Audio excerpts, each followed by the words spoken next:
What's up everyone, Darcblade here bringing you an Uncharted 3 patch update video. We're going to be talking about the patch 1.08. This is going to be released simultaneously with patch 1.09 on April 9th, which is Monday I believe. Now the reason they're releasing them both at the same time is because they were tested and developed around the same time. Thus, their release date is pretty much the same day. Now, patch 1.8 will cover a few gameplay changes for multiplayer. It's going to basically fix the problem with Cloaked level 3. Basically this means that players using Cloaked level 3 will be allowed to move more quieter when moving around the levels. So they fixed the sound with it. Another change is that they've increased the default Tau sniper ammo to 18. I think it was being increased from 8. I mean, the Tau sniper did not have a lot of ammo at all and made it very difficult to use. I found it inferior to the other sidearms and pistols that were out there. They've also fixed a glitch on Plunder, where on the level's ruins and facility you were able to throw the Plunder treasure idol out of the map and make it not respawn. Thus, exploiting this glitch could make your team win if you were already ahead.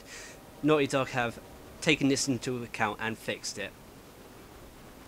They've also fixed crushing difficulty on Plaza and Village for Shade Survival. It will now be locked until properly unlocked via gameplay.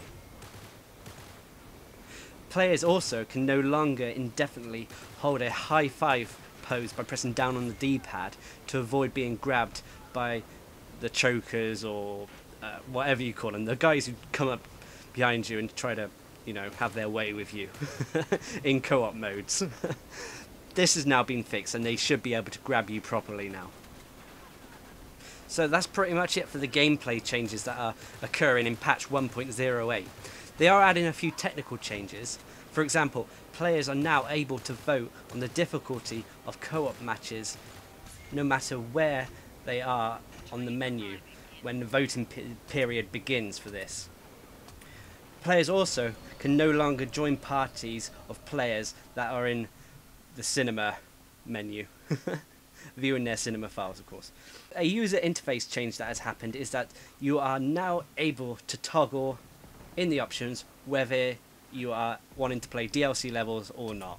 This is great. This allows players who have the DLC to play against other players who have it, or if you don't want to play on the DLC levels or you don't have them, you can toggle it so you only play on the original levels or up to the certain amount of DLC levels you have. Now these are all the major changes that are coming with patch 1.08. There are going to be other changes in terms of gameplay and mechanics with 1.9 as well, but I'll cover that in a separate video. The only thing I will bring forward is a little bit of a warning that is going to be happening with 1.09, and that is they are going to be resetting the cinema files on your game. So it is best to now go to your cinema files and either put them onto your PlayStation or upload them to YouTube so you don't lose them. I've been doing this pretty much most of the day, so I hope if you have any important gameplays out there that you'll get on and do this.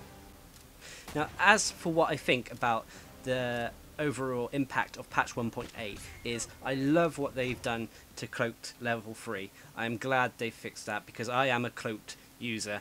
It's probably my main primary booster I use.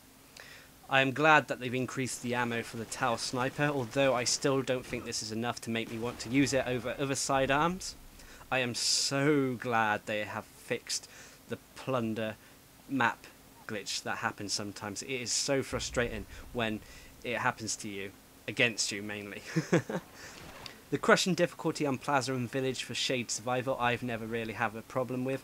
I must confess I don't play this mode as often as other modes in Uncharted 3, so I must confess I haven't noticed it that much. As for the high five change with the chokers, it makes sense. It was a bit stupid that you could prevent them from choking you by just pressing down on the D-pad and trying to give them a high five, it looked like. I don't really have any strong opinions on the technical changes that have come with the patch, so yeah, they seem to be good. I am really glad that they have added a DLC toggle option to the menu, because I know some of my friends don't like to play on the DLC levels, so now we can all turn off the DLC level if I want to play with them, or if I want to do a level from the DLC maps, or record footage, or play a game on the new levels, then I can just switch the DLC option to on. Now these patches are preparing us probably for the new DLC that is coming out. I'm not 100% sure when. People are telling me it's this week, by the end of the week, whilst I'm reading it could be on the 17th of April. Either way, new levels are coming. 4 new levels are going to be added from various stages around Uncharted 3's single player story. These are going to be original levels and not revamped Uncharted 2 levels, which is going to be great. As always, I'll leave information in the description below about the patches and about the DLC coming forth. I hope you enjoyed the video. It's of a game that I had a while ago. One of my best performances. I went 15 and 1. Anyway, hope you enjoyed the video. I've been Darcblade. Subscribe and like for more.